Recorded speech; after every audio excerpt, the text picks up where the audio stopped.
Welcome two triple profit analytics weekly stock market dated 30th May. നമ്മൾ cover ചെയ്യുന്നത് 1st May മുതൽ 5th May വരെയുള്ള വീക്കാണ്. ഇന്ന് ഞങ്ങൾ ഡൽഹിയിൽ റാഡിസൺ ബ്ലൂ ഹോട്ടലിൽ നിന്നാണ് വീഡിയോ ചെയ്യുന്നത്. കാരണം നാളെ ഒരു സൂപ്പർ പവർ ഓതേഴ്സ് അവാർഡ് എന്നുള്ളൊരു ഫംഗ്ഷന് വേണ്ടിയിട്ട് എല്ലാവർക്കും അറിയാമല്ലോ, നമ്മുടെ ഒരു ക്രിയേറ്റ് വെൽത്ത് വിത്ത് കോൺഫിഡൻസ് എന്നുള്ള ബുക്ക് ആദ്യൻ ബുക്സാണ് റിലീസ് ചെയ്തത്. അപ്പോൾ അവരുടെ ആ ബുക്ക് കഴിഞ്ഞ വർഷത്തിലെ ഏറ്റവും നല്ല ബുക്കായിട്ട് സെലക്ട് ചെയ്യുകയും അതുപോലെ തന്നെ ആമസോണിലെ ബെസ്റ്റ് സെല്ലിംഗ് ബുക്കായിട്ടൊക്കെ മാറുകയൊക്കെ ചെയ്തതിൻ്റെ ഒരു അവാർഡ് ഫംഗ്ഷന് വേണ്ടിയിട്ട് വന്നതാണ്. അപ്പോൾ ഇന്ന് ഞാൻ ഒരു ഷോർട്ടായിട്ടുള്ളൊരു വീഡിയോ ആണ് പ്ലാൻ ചെയ്യുന്നത്. അതുപോലെ തന്നെ നിഫ്റ്റിയുടെ ഒരു പോർഷൻ ഞാൻ ഇന്നത് ഈ വീഡിയോയിൽ ഞാൻ ഇൻക്ലൂഡ് ചെയ്യുന്നില്ല, കാരണം അത് കുറച്ചധികം സമയമെടുത്ത് ചെയ്യുന്നൊരു കാര്യമാണ്. അത് നമുക്കിവിടെ ഇന്നത്തെ മാർക്കറ്റ് കഴിഞ്ഞിട്ട് എനിക്ക് ചെയ്യാനായിട്ട് സമയം കിട്ടിയിട്ടില്ല. അതുകൊണ്ട് തന്നെ ഇന്ന് ഫ്രൈഡേ ഈവനിങ് തന്നെയാണ് ഞങ്ങൾ ഈ വീഡിയോ ഷൂട്ട് ചെയ്യുന്നത്. നാളത്തെ ഫംഗ്ഷനിൽ നിന്ന് കുറച്ച് പോർഷനോടെ ഞങ്ങൾ ഈ വീഡിയോയിൽ ഇൻക്ലൂഡ് ചെയ്യാനായിട്ട് ശ്രമിക്കാം. അപ്പോൾ നാളെ ഒരു ഫുൾ ഡേ പ്രോഗ്രാമാണ് അത്. അതിൽ നിന്ന് കുറച്ചുകൂടെ ഷോട്ടുകളൊക്കെ നമ്മൾ ഫോട്ടോസ് അല്ലെങ്കിൽ വീഡിയോസ് കൂടെ ഇതിൽ ഇൻക്ലൂഡ് ചെയ്യാനായിട്ട് ശ്രമിക്കാം. അതുപോലെ നമ്മളിപ്പോൾ കാണുന്നത് നിഫ്റ്റിയുടെ വീക്ക്ലി ചാർട്ടാണ്. വീക്ക്ലി ചാർട്ടിൽ നമുക്ക് കാണാം 171 പോയിൻറ്റ്സ് താഴ്ന്ന് നിഫ്റ്റി ക്ലോസ് ചെയ്തിരിക്കുന്നത് 23,547 അപ്പോൾ അതുപോലെ സെൻസെക്സ് നോക്കുകയാണെങ്കിൽ 74,775 ക്ലോസ് ചെയ്തിരിക്കുന്നത്.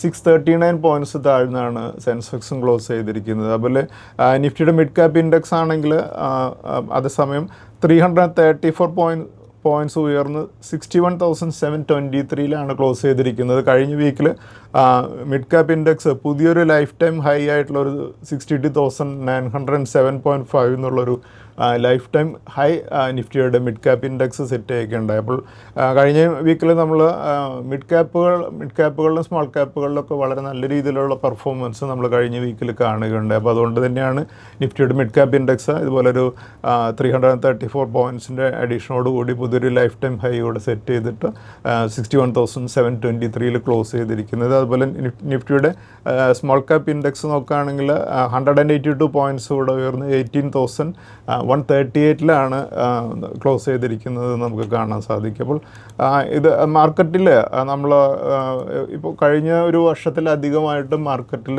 കാര്യമായിട്ടുള്ള റിട്ടേൺസ് ഒന്നും ഇല്ലെങ്കിലും നമ്മളവിടെ പേഷ്യൻസോടുകൂടി നിന്നവർക്കെല്ലാം കുറേയധികം റിട്ടേൺസ് നൽകുന്നൊരു സമയത്തിലേക്ക് മാർക്കറ്റ് മാറിയിരിക്കുന്നതാണ്. നമ്മൾ ഈ മിഡ് ക്യാപ്പും സ്മോൾ ക്യാപ്പ് ഇൻഡെക്സൊക്കെ നല്ല രീതിയിൽ പെർഫോം ചെയ്യാനായിട്ട് തുടങ്ങിയിരിക്കുന്നതെന്ന് കാണുന്നത്. അതായത് ഇപ്പോഴത്തെ ഒരു വാർ ലൈക്ക് സിറ്റുവേഷനൊക്കെ അത് കഴിഞ്ഞൊരു നോർമൽ സിറ്റുവേഷനിലേക്ക് മൂവ് ചെയ്യുമെന്നുള്ള അസംഷനിലുള്ള ബൈയിങ് ഇപ്പോൾ മാർക്കറ്റിൽ നടക്കുന്നുണ്ട്. അപ്പോൾ അതാണ് സ്റ്റോക്ക് മാർക്കറ്റ് ഒരു ഏതെങ്കിലും ഒരു ഫിയർ, ഏതെങ്കിലും ഒരു സിറ്റുവേഷൻ, നെഗറ്റീവ് സിറ്റുവേഷൻ വരുന്നതിന് മുമ്പ് തന്നെ അതിനോട് റിയാക്ട് ചെയ്യാൻ തുടങ്ങും. ആദ്യം തന്നെ അവിടെ ആയിരിക്കും മാർക്കറ്റിലായിരിക്കും റിയാക്ഷൻ വരിക. അതേസമയം ഒരു നെഗറ്റീവ് ഇവൻറ്റിൻ്റെ ഒരു പീക്ക് കഴിയുന്നതോടുകൂടി തന്നെ ഇനി അത് ആ നെഗറ്റീവ് കഴിഞ്ഞാൽ അടുത്തൊരു പോസിറ്റീവ് ഔട്ട്കമ്മിൻ്റെ എങ്ങനെയാണ് അതിൻ്റെ ഒരു പോസിറ്റീവ് സൈഡ് വരുമ്പോൾ എങ്ങനെയായിരിക്കും അതിൻ്റെ ബെനിഫിറ്റുകൾ എങ്ങനെയായിരിക്കും മാർക്കറ്റിന് ബെനിഫിഷ്യൽ ആവുക എന്നുള്ളത് ഡിസ്കൗണ്ട് ചെയ്തുകൊണ്ടാണ് പിന്നീട് മാർക്കറ്റ് ട്രേഡ് ചെയ്യുക. അതാണ് നമ്മളിപ്പോൾ കണ്ടുകൊണ്ടിരിക്കുന്നത്. യുദ്ധം അവസാനിക്കുന്ന സമയത്ത് മാർക്കറ്റിലുണ്ടാകുന്ന പല പോസിറ്റീവ് കാര്യങ്ങൾ ഇപ്പോൾ ഡിസ്കൗണ്ട് ചെയ്തുകൊണ്ടിരിക്കുകയാണ്. നമുക്ക് കാണാം ക്രൂഡ് ഓയിലിൻ്റെ വിലയൊക്കെ 100 ലെവലിൽ നിന്നൊക്കെ താഴേക്ക് പോകുന്നതൊക്കെ നമുക്ക് കാണാം അല്ലേ. അപ്പോൾ അതുപോലെ ഞാനെപ്പോഴും പറയുന്നൊരു കാര്യമാണ്, നമ്മൾ സ്റ്റോക്ക് മാർക്കറ്റിലെ വലിയ ഇൻവെസ്റ്റേഴ്സിന് നമ്മളെപ്പോഴും അവരിൽ നിന്ന് കുറേ കാര്യങ്ങൾ നമ്മൾ പഠിക്കുകയാണെങ്കിൽ നമ്മുടെ ലൈഫിൽ കുറേയധികം കാര്യങ്ങൾ ട്രയൽ ആൻഡ് എറർ മെത്തേഡിലൂടെ പോയി നമ്മൾ ചെയ്ത് നമ്മുടെ പണം നഷ്ടപ്പെടുത്താതിരിക്കാനും, അപ്പോൾ അവരുടെ എക്സ്പീരിയൻസിൽ നിന്നും നമുക്ക് കുറേയധികം കാര്യങ്ങൾ കോപ്പി ചെയ്തെടുക്കാനായിട്ട് സാധിക്കും. അപ്പോൾ ആ മിസ്റ്റേക്കുകൾ നമ്മുടെ ലൈഫിൽ ചെയ്ത് നമ്മളെപ്പോഴും അതുപോലെയുള്ള അതിന് കുറേ സമയം പോകും, കുറേ നമ്മുടെ ക്യാപിറ്റലും പോകുമല്ലേ. ഇപ്പോൾ നമുക്ക് കുറച്ച് നമ്മുടെ ഈ ലൈഫ് സ്പാനിൽ നമ്മളൊരു പക്ഷേ ഒരു 25 വയസ്സിന് ശേഷം അല്ലെങ്കിൽ 30 വയസ്സിന് ശേഷമൊക്കെയാണ് നമ്മൾ റിയലായിട്ട് സേവ് ചെയ്യുന്നത് അല്ലെങ്കിൽ ഇൻവെസ്റ്റ്മെൻറ്റ് യാത്ര തുടങ്ങുന്നത്. അപ്പോൾ അതിനിടയിലുള്ള ഒരു 55 വയസ്സിനിടയിലുള്ള ഈ ഒരു നമ്മൾ ക്യാപിറ്റൽ ബിൽഡ് ചെയ്യുന്ന ആ സമയത്ത് മിസ്റ്റേക്കുകൾ ചെയ്ത് കറക്റ്റ് ചെയ്ത് വരുന്നതിന് വീണ്ടും ഒരു 10-15 വർഷം കൂടെ മിസ് ചെയ്ത് കഴിഞ്ഞാൽ നമ്മളെ സംബന്ധിച്ചിടത്തോളം നമ്മുടെ ഒരു ക്യാപിറ്റൽ ബിൽഡിങ് എന്നുള്ള ആ ഒരു പ്രോസസ്സ് നടക്കുന്നത് ഒരു പക്ഷേ അത്ര ഡിലേഡ് ആയി കഴിഞ്ഞാൽ പിന്നെ കോമ്പൗണ്ടിങ് ആപ്ലിക്കേഷൻ വന്ന് നമ്മുടെ ക്യാപിറ്റൽ വലിയ രീതിയിൽ ബിൽഡ് ചെയ്യാനുള്ളൊരു പീരീഡ് നമുക്ക് നഷ്ടപ്പെടും. അപ്പോൾ അതാണ് വോറൻ ബഫെ അദ്ദേഹം പറഞ്ഞിട്ടുള്ള ഒരു സെൻറ്റൻസ് ആണ്, my advice, don't beat yourself up over past mistakes, learn at least a little from them and move on. It is never too late to improve. Get the right heroes and copy them. അദ്ദേഹം Berkshire ഹാത്വേയുടെ CEO ആയിരുന്ന അദ്ദേഹം 11ാമത്തെ വയസ്സിൽ investment തുടങ്ങി. കഴിഞ്ഞ വർഷമാണ് 95ാമത്തെ വയസ്സിലാണ് അദ്ദേഹം ആ കമ്പനിയിൽ നിന്ന് CEO എന്നുള്ള പോസ്റ്റിൽ നിന്ന് റിട്ടയർ ചെയ്യുന്നത്. ഇപ്പോഴും അദ്ദേഹം ഇൻവെസ്റ്ററാണ്. ആ കമ്പനികളിൽ ഇൻവെസ്റ്റ് ചെയ്തിട്ടുള്ള ഷെയർസ് എല്ലാം അദ്ദേഹം ഹോൾഡ് ചെയ്തുകൊണ്ട് കൊക്കക്കോളയും അമേരിക്കൻ എക്സ്പ്രസും പോലെയുള്ള കമ്പനികളിലൊക്കെ വലിയ കറക്ഷനിലൊക്കെ അദ്ദേഹം വാങ്ങി കൂട്ടിയ ഷെയർസിൻ്റെയൊക്കെ ഡിവിഡൻഡും എല്ലാം എൻജോയ് ചെയ്തുകൊണ്ടാണ് അദ്ദേഹത്തിൻ്റെ ആ റിട്ടയർമെൻറ്റ് ലൈഫ് അദ്ദേഹം എൻജോയ് ചെയ്യുന്നത്. അപ്പോൾ നമ്മൾ ആരെങ്കിലും നമ്മൾ നല്ല രീതിയിൽ കാര്യങ്ങൾ ചെയ്യുന്നു, ഒരു ഇൻവെസ്റ്റ്മെൻറ്റാണ് നമ്മൾ ചെയ്യുന്നതെന്നുണ്ടെങ്കിൽ നമ്മൾ ആ ഒരു പലപ്പോഴും നമ്മൾ നമ്മുടെ അധ്യാപകരെയൊക്കെ നമ്മൾ പലപ്പോഴും നമ്മൾ കോപ്പി ചെയ്യാറുണ്ട് അതല്ലേ. അപ്പോൾ അതുപോലെ തന്നെയാണ് ഇൻവെസ്റ്റ്മെൻറ്റ് ലൈഫിൽ സ്റ്റോക്ക് മാർക്കറ്റിൽ നിന്ന് വെൽത്ത് ബിൽഡ് ചെയ്യണമെങ്കിൽ നമുക്കൊരു നല്ല മെൻറ്റർ ഉണ്ടാകുക എന്നുള്ളത് വളരെ ഇമ്പോർട്ടൻ്റ് ആണ്. അപ്പോൾ ഞാനെപ്പോഴും എൻ്റെ വീഡിയോയിൽ പറയുന്നതാണ്, ഞാൻ എൻ്റെ മെൻറ്ററായിട്ടുള്ള രാകേഷ് ജുഞ്ചുമ സാറിൻ്റെ കൂടെ ഇരിക്കുന്ന ഒരു ഫോട്ടോ ഞാൻ ഇപ്പോഴും എൻ്റെ ഓഫീസിലാണെങ്കിലും വീട്ടിലാണെങ്കിലും ഈ ഫോട്ടോ ഞാൻ അവിടെ വീട്ടിലും ഉണ്ട്. കാരണം അദ്ദേഹത്തിൽ നിന്ന് ഞാൻ കുറേ കാര്യങ്ങൾ പഠിച്ചിട്ടുണ്ട്. കാരണം ഞാൻ ഇനീഷ്യലി ഈവൻ ക്വാളിഫൈ ചെയ്തതിന് ശേഷം സ്റ്റോക്ക് മാർക്കറ്റിൽ വർക്ക് ചെയ്യുന്ന ആ സമയത്ത് പലരും എൻ്റെ അടുത്ത് ചോദിച്ചിട്ടുണ്ട്, എന്തിനാണ് ചാർട്ടേഡ് അക്കൗണ്ടൻസി പാസ് ചെയ്തതിന് ശേഷം സ്റ്റോക്ക് മാർക്കറ്റിൽ വർക്ക് ചെയ്യണം എന്നുള്ളത്. അപ്പോൾ ഇദ്ദേഹം അതുപോലെ സക്സസ്ഫുള്ളായി സ്റ്റോക്ക് മാർക്കറ്റിൽ വർക്ക് ചെയ്ത് വലിയ സക്സസ്ഫുൾ ആയിട്ടുള്ളൊരു മനുഷ്യനാണ്. അപ്പോൾ അദ്ദേഹത്തിൻ്റെ ആ ഒരു മെത്തേഡുകൾ, അദ്ദേഹം ചെയ്യുന്ന ചില കാര്യങ്ങൾ എനിക്ക് ചെയ്യാൻ, ഇപ്പോൾ അദ്ദേഹം ട്രേഡ് ചെയ്യാറുണ്ട്. അപ്പോൾ സ്പെക്കുലേറ്റ് ചെയ്യുന്നൊരു ബിസിനസ് അദ്ദേഹം ചെയ്തിരുന്നു. പക്ഷേ അതെനിക്ക് താല്പര്യമില്ലാത്തതുകൊണ്ട് ആ പോർഷൻ ഞാൻ കോപ്പി ചെയ്തില്ല. പക്ഷേ ഇൻവെസ്റ്റ്മെൻറ്റിൻ്റെ നല്ല സ്റ്റോക്കുകൾ ഐഡൻറ്റിഫൈ ചെയ്ത് ഇൻവെസ്റ്റ് ചെയ്യുകയും അതിൽ വലിയ റിട്ടേൺ കിട്ടുമ്പോൾ നമ്മളതിൻ്റെ പ്രോഫിറ്റ് ബുക്ക് ചെയ്യുകയൊക്കെ ചെയ്യുന്ന അത് ഞാൻ കോപ്പി ചെയ്തിരുന്നത്. അതാണ് നമ്മളിപ്പോൾ വലിയ രീതിയിൽ എനിക്ക് നല്ല രീതിയിൽ നിങ്ങളായിട്ടൊക്കെ ഷെയർ ചെയ്യാനായിട്ടുള്ള വലിയ ഓപ്പർച്യൂണിറ്റിയൊക്കെ വന്നത്. അപ്പോൾ ഇതാണ് നമ്മളൊരു നല്ലൊരു മെൻറ്റർ നമുക്ക് ഉണ്ടാകുക എന്നുള്ളത് വളരെ ഇമ്പോർട്ടൻ്റ് ആണ് ഇൻവെസ്റ്റ്മെൻറ്റ് ലൈഫിൽ നമുക്ക് സക്സസ്ഫുൾ ആകാനായിട്ട്. രാകേഷ് ജുഞ്ചുമാല സാറിൻ്റെ ഏറ്റവും വലിയൊരു ഗുണം, അദ്ദേഹം നല്ല രീതിയിൽ ഇൻവെസ്റ്റേഴ്സിന് ബെനിഫിറ്റ് ആവുന്ന രീതിയിൽ പല കാര്യങ്ങളും സംസാരിക്കാറുണ്ടെന്ന് ഉള്ളതാണ്. അപ്പോൾ ഒരുപക്ഷെ നിങ്ങൾ അത് കേൾക്കാത്തവരുണ്ടെങ്കിൽ ഞാനൊരു ചെറിയൊരു പോർഷൻ റെക്കോർഡഡ് ഒരു പോർഷൻ എൻ്റെ കയ്യിലുണ്ട്, അത് കേൾപ്പിക്കാം. അപ്പോൾ അത് എന്താണ് അദ്ദേഹം പറയുന്നത് എന്നുള്ളത് നമുക്കതിന് ശേഷം നമുക്ക് സംസാരിക്കാം. See, first is you got to be in an industry which is growing. There has to be large opportunity. Sure. Right? Yeah. Second, I think corporate governance. Because, see, corporate governance is a very wide world. Sure. Corporate governance is not only corporate governance attitude towards society, towards customers, towards employees, towards stakeholders, sharing fairly, not taking undue risk, according to me, is also part of corporate governance. Sure. Third, I think, is technology and the ability to change. Sure. Fourth is there has to be frugality. Sure. You know, I give Indigo and DMart as extreme companies who use frugality. Sure. And I think companies which are patient, Sure. you know, if the race is not going to get finished tomorrow, then I always think the tortoise wins against the hare. Sure. So growth is a process. Don't try to sidestep it. Sure. So for long-term return, I think these are the basic principles. And I think recognize change. Sure. And you know, a lot of large companies can grow big. I find entrepreneurs don't want to give up the power. Sure. But companies where you delegate are the only companies which can scale. അദ്ദേഹം പറയുന്ന ഒരു major പോയിന്റുകൾ അത് സംസാരിക്കുന്നത് എന്താണെന്ന് വെച്ചിട്ടുണ്ടെങ്കിൽ എപ്പോഴും കൂടുതൽ ഓപ്പർച്യൂണിറ്റീസ് ഉള്ള വലിയ ഇൻഡസ്ട്രികളിലേക്ക് വലിയ ഓപ്പർച്യൂണിറ്റീസ് ഉള്ള കമ്പനികളിൽ ഐഡൻറ്റിഫൈ ചെയ്തിട്ട് ഇൻവെസ്റ്റ് ചെയ്യാനായിട്ട്, അതായത് സ്കെയിലപ്പ് ചെയ്യാനായിട്ടുള്ള പോസിബിലിറ്റി കൂടുതലുള്ള കമ്പനികളിൽ ആയിരിക്കണം നമ്മൾ ഇൻവെസ്റ്റ് ചെയ്യണം എന്നുള്ളതാണ് ആദ്യത്തെ പോയിന്റ്. പിന്നീട് പറയുന്നത് നമ്മൾ ഇൻവെസ്റ്റ് ചെയ്യാനായിട്ട് സെലക്ട് ചെയ്യുന്ന കമ്പനികൾ സെലക്ട് ചെയ്യുമ്പോഴത്തെ കാര്യമാണ് അദ്ദേഹം പറയുന്നത്. കൂടുതൽ ഓപ്പർച്യൂണിറ്റീസ് ഉള്ള കമ്പനികളെ ആയിരിക്കണം. അതുപോലെ തന്നെ കോർപ്പറേറ്റ് ഗവർണൻസ് എന്നുള്ളത് ഏറ്റവും ഇമ്പോർട്ടൻ്റ് ആയിട്ടുള്ള ഒരു കാര്യമാണ്. അപ്പോൾ കോർപ്പറേറ്റ് ഗവർണൻസ് എന്ന് പറയുമ്പോൾ ആ ഒരു കമ്പനിയുടെ ആ ഓരോ സെഗ്മെൻറ്റിനോടുള്ള ആറ്റിറ്റ്യൂഡ്, അതായത് attitude towards society, employees, customers, അതുപോലെ തന്നെ ഷെയർ ഹോൾഡേഴ്സ്, ഇവരോടൊക്കെ ഉള്ള ആറ്റിറ്റ്യൂഡാണ്. അതൊരു പോസിറ്റീവ് ആറ്റിറ്റ്യൂഡ് ഉള്ള കമ്പനികളിലായിരിക്കണം നമ്മൾ നിക്ഷേപിക്കേണ്ടത്. അപ്പം നമുക്കറിയാം നമ്മുടെ തന്നെ കേരള ബേസ്ഡ് ആയിട്ടുള്ള പല കമ്പനികളും ഉണ്ടല്ലോ. അപ്പോൾ അവരെല്ലാം ആ ഷെയർ ഹോൾഡേഴ്സിൻ്റെ ബെനിഫിറ്റ് അവർക്ക് വെൽത്ത് ബിൽഡ് ചെയ്യണം എന്നുള്ള രീതിയിൽ ഇൻറ്റഗ്രിറ്റിയോടുകൂടി കമ്പനിയെ മുന്നോട്ട് കൊണ്ടുപോകുന്ന മാനേജ്മെൻറ്റുള്ള കമ്പനികളാണ് പലപ്പോഴും ഇൻവെസ്റ്റേഴ്സിനെ സഹായിക്കുക. അതുകൊണ്ട് തന്നെയാണ് നമ്മൾ പല പ്രാവശ്യം എൻ്റെ വീഡിയോയിൽ പറഞ്ഞിട്ടുള്ളതാണ്, ഒരു കമ്പനിയുടെ മാനേജ്മെൻറ്റിൻ്റെ ഇൻറ്റഗ്രിറ്റി വളരെ ഇമ്പോർട്ടൻ്റ് ആണ്. ഇൻറ്റഗ്രിറ്റി ഇല്ലാത്ത കമ്പനികളെ മാക്സിമം നമ്മൾ ഇൻവെസ്റ്റ്മെൻറ്റിൽ നിന്ന് അവോയ്ഡ് ചെയ്യുക എന്നുള്ളൊരു കാര്യമല്ല. അപ്പോൾ അതുപോലെ തന്നെയാണ് ഈ അൺഡ്യൂ റിസ്ക്, അതായത് ആവശ്യമില്ലാത്ത അല്ലെങ്കിൽ ഒരുപക്ഷെ ഫെയിലിയർ ആവാനുള്ള 50-50 ചാൻസ് ഉള്ള രീതിയിലുള്ള റിസ്ക്കുകൾ എടുക്കാത്ത കമ്പനികളാണ്. അതിനെയും നമ്മളൊരു കോർപ്പറേറ്റ് ഗവർണൻസിൻ്റെ ഭാഗമായിട്ട് തന്നെ കാണാം. മറ്റൊരു കാര്യമാണ് ടെക്നോളജി അഡോപ്റ്റ് ചെയ്യാനും അതുപോലെ തന്നെ പുതിയതായിട്ടുള്ള ചേഞ്ചുകളെ ആക്സെപ്റ്റ് ചെയ്യാനും തയ്യാറുള്ള കമ്പനികളായിരിക്കും നമ്മൾ ഇൻവെസ്റ്റ് ചെയ്യേണ്ടത്. അതുപോലെ മറ്റൊരു ഇമ്പോർട്ടൻറ്റ് പോയിൻ്റാണ് ഫ്രിജിലിറ്റി എന്ന് പറയുന്നത്. അതായത് ആ കമ്പനിയുടെ റിസോഴ്സസിനെ വളരെ നല്ല രീതിയിൽ, അതായത് ആ ഒരു കമ്പനിയുടെ പാർട്ട് ഈ ഫ്രിജിലിറ്റി എന്ന് പറഞ്ഞാൽ നമ്മളൊരു ഫുഡായാലും ടൈമായാലും അല്ലെങ്കിൽ റിസോഴ്സസിനെയും നമ്മൾ വളരെ നല്ല രീതിയിൽ ഉപയോഗിക്കുന്നതിന് ആണ് നമ്മൾ ഈ ഫ്രിജിലിറ്റി എന്ന് പറയുന്ന ആ വേർഡ് കൊണ്ട് ഉദ്ദേശിക്കുന്നത്. പക്ഷേ ഒരു കമ്പനിയുടെ ആംഗിളിൽ നിന്ന് നോക്കുകയാണെങ്കിൽ പ്രധാനമായിട്ടും ആ ക്യാപിറ്റലിനെ നല്ല രീതിയിൽ കമ്പനിയുടെ ബെനിഫിറ്റിന് വേണ്ടി ഉപയോഗിക്കുന്ന ഒരു കമ്പനി ആയിരിക്കണം. അപ്പോൾ അദ്ദേഹം ഉദാഹരണം പറയുന്ന കമ്പനിയാണ് ഡിമാർട്ടിനെ കുറിച്ചൊക്കെയാണ് അദ്ദേഹം അതിൽ സംസാരിക്കുന്നത്. മറ്റൊരു അതാണ് പേഷ്യൻസ് എന്നുള്ള ഒരു കാര്യം. അപ്പോൾ പേഷ്യൻസ് ഉള്ളതിന് കൃത്യമായിട്ട് അദ്ദേഹം പറയുന്ന ഒരു കാര്യമാണ്, ഇന്നത്തെ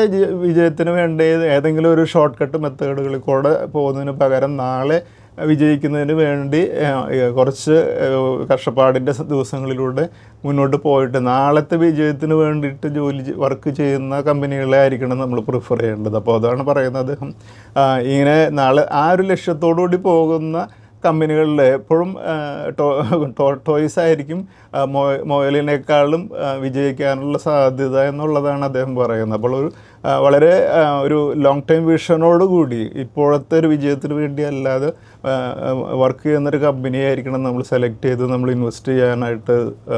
ഇൻവെസ്റ്റ്മെൻറ്റിനായിട്ട് നമ്മൾ സെലക്ട് ചെയ്യേണ്ടതെന്നുള്ളത്. അതുപോലെ തന്നെ മറ്റൊരു പോയിൻ്റാണ്, പല മാനേജ്മെൻറ്റിനും കാര്യങ്ങൾ താഴെ ലെവലിലേക്ക് ഡെലിഗേറ്റ് ചെയ്യാനായിട്ട്, എസ്പെഷ്യലി ഫാമിലി ഓൺഡായിട്ടുള്ള കമ്പനികൾക്കൊക്കെ അതിൽ വലിയ മടിയുണ്ടാകും. പക്ഷേ അങ്ങനെ നല്ല രീതിയിൽ ഡെലിഗേറ്റ് ചെയ്ത് കൃത്യമായിട്ട് അതിനു വേണ്ടിയിട്ടുള്ള ടോപ്പ് ലെവൽ എംപ്ലോയീസിനെ നമ്മൾ അപ്പോയിൻമെൻറ്റ് ചെയ്ത് ഡെലിഗേറ്റ് ചെയ്യുന്ന കമ്പനികളിലായിരിക്കും നമുക്ക് കൂടുതൽ റിട്ടേൺ നൽകുക എന്നുള്ളതാണ് അദ്ദേഹം ഈ ഒരു പോയിന്റിലൂടെയൊക്കെ നമ്മൾ പറയുന്നത്. അപ്പോൾ നമ്മൾ കമ്പനികളെ സെലക്ട് ചെയ്യുമ്പോൾ എപ്പോഴും അതിൽ ഇങ്ങനത്തെ നല്ല മാനേജ്മെൻറ്റ്, അതുപോലെ ഇൻറ്റഗ്രിറ്റി ഉള്ള മാനേജ്മെൻറ്റ്, അദ്ദേഹത്തിന് നമുക്ക് രാകേഷ് ജുവാല സാറിൻ്റെ തന്നെ ലൈഫിൽ 10,000 കോടിയിലധികം പ്രോഫിറ്റ് നേടിക്കൊടുത്തൊരു കമ്പനിയാണ് ടൈറ്റാനിൽ. അപ്പോൾ അതിൽ ആ കമ്പനി ടാറ്റ എന്നുള്ളൊരു കമ്പനി ആ ഒരു മാനേജ്മെൻറ്റിനോട് വിശ്വാസമാണ് അദ്ദേഹത്തിന് ഇത്രയും വലിയ വെൽത്ത് ക്രിയേറ്റ് ചെയ്ത് കൊടുത്തതിൽ. അപ്പോൾ അതിൽ ആ സ്റ്റോക്കിൽ അദ്ദേഹം ഇൻവെസ്റ്റ് ചെയ്തതിന് ശേഷം ആ മാനേജ്മെൻറ്റിനുള്ള വിശ്വാസം ഉള്ളതുകൊണ്ട് തന്നെ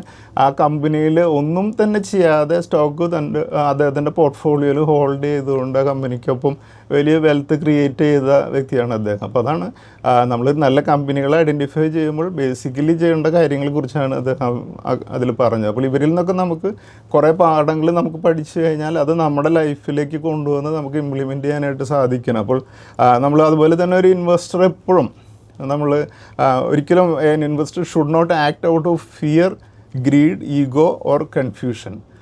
നമ്മൾ പലപ്പോഴും നമുക്കറിയാം, ഇപ്പോൾ കഴിഞ്ഞൊരു വർഷമൊക്കെ പലപ്പോഴും ഒരു സ്റ്റോക്ക് വിൽക്കണോ അതോ കൂടുതൽ വാങ്ങണോ എന്നുള്ളൊരു കൺഫ്യൂഷനിലായിരിക്കും, അല്ലെങ്കിൽ വളരെ ഫിയർ സിറ്റുവേഷനിലായിരിക്കും യുദ്ധം വരുന്നു എന്നുള്ളതിൻ്റെ, അല്ലെങ്കിൽ അതല്ലെങ്കിൽ ഒരു സ്റ്റോക്ക് മുകളിലേക്ക് പോകുന്ന സമയത്ത് ഞാൻ പല പ്രാവശ്യം കണ്ടിട്ടുണ്ട്, ഈവൻ 100% പ്രോഫിറ്റായിട്ട് പോലും പലരും സ്റ്റോക്കുകൾ വിൽക്കാതെ ഒരു ഗ്രീഡ് ഫാക്ടറിൽ നിൽക്കുന്നത് കണ്ടിട്ടുണ്ട്. അപ്പോൾ അതുപോലെ തന്നെ പലപ്പോഴും നമ്മളൊരു ഈഗോ മൂലം പലപ്പോഴും ആരെങ്കിലും വേറൊരാൾ പറഞ്ഞ സ്റ്റോക്കിന് നമ്മൾ വേണ്ട രീതിയിൽ പഠിക്കാതിരിക്കാതെ അതിൽ ഇൻവെസ്റ്റ് ചെയ്യാതെ ഒരു വലിയ ഓപ്പർച്യൂണിറ്റി നമുക്ക് പോകാറുണ്ട്. അപ്പോൾ നമ്മളൊരിക്കലും ഈവൻ ആരാണെങ്കിലും ഒരു സ്റ്റോക്കിനെ കുറിച്ച് നമുക്കൊരു സംസാരിച്ച് കഴിഞ്ഞാൽ നമ്മളതിനെ ഇഗ്നോർ ചെയ്യരുത്. നമ്മളതിനെ കൃത്യമായിട്ട് അദ്ദേഹം പറഞ്ഞ് ശരിയാണോ എന്നുള്ളത് ചെക്ക് ചെയ്യാനായിട്ട് ചിലപ്പോൾ ഒരു 5 മിനിറ്റ് സ്പെൻഡ് ചെയ്താൽ പോലും നമുക്കതൊരു പക്ഷേ നല്ല ഓപ്പർച്യൂണിറ്റി ആണോ എന്ന് ഐഡൻറ്റിഫൈ ചെയ്യാനായിട്ട് നമുക്ക് സാധിക്കുകയാണെങ്കിൽ ഒരു പക്ഷേ നമുക്ക് ലക്ഷങ്ങൾ നമുക്ക് നേടാനായിട്ട് സാധിക്കുമല്ലോ. അതാണ് സ്റ്റോക്ക് മാർക്കറ്റിൻ്റെ ഏറ്റവും വലിയ ബ്യൂട്ടി എന്ന് പറയുന്നത്. ഒരു സ്റ്റോക്കിൻ്റെ പേര് കൃത്യമായിട്ട് കൃത്യം സമയത്ത് നമുക്ക് ലഭിക്കുകയാണെങ്കിൽ നമുക്ക് ലക്ഷങ്ങൾ നേടാനുള്ളൊരു അവസരം സ്റ്റോക്ക് മാർക്കറ്റിൽ ഉണ്ടെന്നുള്ളതാണ്. അപ്പോൾ പലപ്പോഴും നമ്മുടെ നല്ല രീതിയിലുള്ള കോണ്ടാക്ട്സ്, നല്ല എഡ്യൂക്കേറ്റഡ് ആയിട്ടുള്ളവരും നല്ല റീഡിംഗ് ഉള്ളവരും, അതുപോലെ തന്നെ ചിലർക്ക് ചില ഇൻഡസ്ട്രികളിൽ ഉള്ള ആ ഇൻഡസ്ട്രിയെക്കുറിച്ചായിരിക്കും കൂടുതൽ നോളജ് ഉണ്ടാവുക. അപ്പോൾ അവരൊക്കെ ആയിട്ട് ഇടയ്ക്ക് നമ്മൾ കുറേ സമയം സ്പെൻഡ് ചെയ്ത് നമ്മൾ സംസാരിക്കുകയൊക്കെ ആണെങ്കിൽ, ഇപ്പോൾ AI കുറിച്ച് കുറേ അധികം ഇപ്പോൾ ഡെവലപ്മെൻറ്റ്സ് നടക്കുകയാണ്. അപ്പോൾ പലപ്പോഴും നമുക്കതിനെപ്പറ്റി മനസ്സിലാകണമെന്നില്ല. അപ്പോൾ അതിന് AI ഫീൽഡിൽ വർക്ക് ചെയ്യുന്നവരോട് കൂടുതൽ സംസാരിക്കുകയൊക്കെ ആണെങ്കിൽ നമുക്ക് പല ഡെവലപ്മെൻറ്റ്സും മനസ്സിലാക്കാൻ സാധിക്കും. അങ്ങനെ സംസാരിച്ച് ഡിസ്കഷനിലൂടെ ഞങ്ങൾ മനസ്സിലാക്കിയ ഒരു കമ്പനി ആയിരുന്നു ബ്ലാക്ക് ബോക്സ് എന്നുള്ളൊരു കമ്പനി. ഞങ്ങൾ ഇപ്പോൾ കഴിഞ്ഞ ദിവസം ഞങ്ങൾക്ക് ടാർഗറ്റ് അടിച്ച ഒരു ഡയമണ്ട് പിക്ക് 29 എന്നുള്ള കമ്പനി. പക്ഷേ നിങ്ങൾ നോക്കിയാൽ കാണാൻ സാധിക്കും, ഒരുപക്ഷെ ട്രിപ്പിൾ പ്രോഫിറ്റ് അനാലിറ്റിക്സിൻ്റെ ക്ലയൻസോ അല്ലെങ്കിൽ ഈ ഞങ്ങളുടെ യൂട്യൂബ് കാണുന്ന ആൾക്കാരോ അല്ലാത്ത ഒരാളും ഈ കമ്പനി ബോക്സ് എന്നുള്ള കമ്പനിയുടെ പേര് പോലും കേട്ടിട്ടുണ്ടാവില്ല. കാരണം അതൊരു പുതിയൊരു കമ്പനിയായിരുന്നു. പക്ഷേ അത് AI ഡെവലപ്മെൻറ്റ്സിൽ ഡാറ്റാ സെൻറ്റേഴ്സിലേക്ക് വരുന്ന ഒരു മേജറായിട്ടുള്ള കമ്പനിയാണെന്നുള്ള ഐഡിയ ഞങ്ങൾ ഐഡൻറ്റിഫൈ ചെയ്ത് ആ റെക്കമെൻഡേഷൻ നൽകുകയും അതിനുശേഷം അതിനെക്കുറിച്ച് ഞങ്ങൾ വീഡിയോയിലൊക്കെ 60% അധികം പ്രോഫിറ്റൊക്കെ ആയപ്പോൾ സംസാരിക്കുന്നതിന് ശേഷം അതിൽ എൻ്റർ ചെയ്ത് പ്രോഫിറ്റ് നേടിയ കുറേ അധികം പേരുണ്ടല്ലോ. അപ്പോൾ ഇതാണ് നമ്മൾ മറ്റുള്ളവരിൽ നിന്നും ഓരോ ഇൻഡസ്ട്രിയിലുള്ളവരെയൊക്കെ ആയിട്ടുള്ള നമ്മുടെ കോണ്ടാക്ട്സ് ഉപയോഗിച്ചുകൊണ്ടും, അല്ലെങ്കിൽ നമുക്കറിയാം ആർട്ടിക്കിൾസും എല്ലാം വായിക്കുമ്പോഴൊക്കെ പല രീതിയിലുള്ള ഡെവലപ്മെൻറ്റ്സിനെ കുറിച്ചൊക്കെ നമുക്ക് മനസ്സിലാക്കാൻ സാധിക്കും. പലതിനും അതിനു വേണ്ടി കുറേ ഇൻവെസ്റ്റ്മെൻറ്റ് സ്പെൻഡ് ചെയ്തുകൊണ്ടായിരിക്കും നമ്മൾ പലതും പഠിക്കുകയൊക്കെ ചെയ്യുന്നതല്ല. അപ്പോൾ ഇതാണ് നമ്മളിപ്പോഴും ഈഗോ ഉപയോഗിക്കാൻ പാടില്ല. ഈഗോയിൽ കൂടുതൽ നമ്മൾ കോൺസെൻട്രേറ്റ് ചെയ്യരുത്. നമുക്ക് ഈഗോ ഉണ്ടെങ്കിൽ അത് കുറയ്ക്കാൻ പഠിക്കണം. അതുപോലെ തന്നെ ഫിയർ കൂടുതലുണ്ടെങ്കിൽ നമ്മൾ കുറയ്ക്കാൻ പഠിക്കണം. അതുപോലെ ഗ്രീഡ് കൂടുതലുണ്ടെങ്കിൽ നമുക്ക് കുറയ്ക്കാൻ പഠിക്കണം. ഗ്രീഡ് എന്ന് പറഞ്ഞാൽ നമ്മളൊരു സ്റ്റോക്ക് വലിയ പ്രോഫിറ്റിലേക്ക് പോയി കഴിഞ്ഞാൽ അതിൽ അറ്റ്ലീസ്റ്റ് ഇൻവെസ്റ്റഡ് ക്യാപിറ്റൽ വിഡ്രോ ചെയ്യാൻ ഞാൻ പലപ്പോഴും പറയാറുണ്ട്. അപ്പോൾ അതിന് തയ്യാറാതിരുന്നതിന് ശേഷം പലപ്പോഴും അത് താഴേക്ക് പോകുമ്പോൾ ഇനി ഞാൻ എന്ത് ചെയ്യണമെന്ന് ചോദിച്ചു കഴിഞ്ഞിട്ടുണ്ടെങ്കിൽ നമുക്ക് ആ പോയിന്റിൽ ഒരു എൻട്രി നമുക്ക് നൽകാൻ സാധിക്കും, എക്സിറ്റും പറയാൻ സാധിക്കും. പക്ഷേ എക്സിറ്റ് ചെയ്യാതെ പിന്നീട് ചോദിക്കുമ്പോൾ നമുക്ക് ആ പ്രൈസ് പിന്നീട് അവിടെ എത്തിക്കാൻ സാധിക്കില്ല അല്ല. അപ്പോൾ മാർക്കറ്റ് അതിൻ്റേതായ രീതിയിൽ ഫ്ലക്ച്വേറ്റ് ചെയ്യും. അപ്പോൾ നമ്മളത് ആ ഒരു ഗ്രീഡ് എന്നുള്ള ആ പോയിന്റിനെ കൂടി കൺട്രോൾ ചെയ്യാനായിട്ട് നമുക്ക് പഠിക്കണം. അപ്പോൾ എപ്പോഴാണ് നമുക്ക്, അതുപോലെ തന്നെയാണ് ഏറ്റവും ഇമ്പോർട്ടൻ്റ് ആണ് നമ്മളെപ്പോഴാണ് വെയിറ്റ് ചെയ്യേണ്ടത്.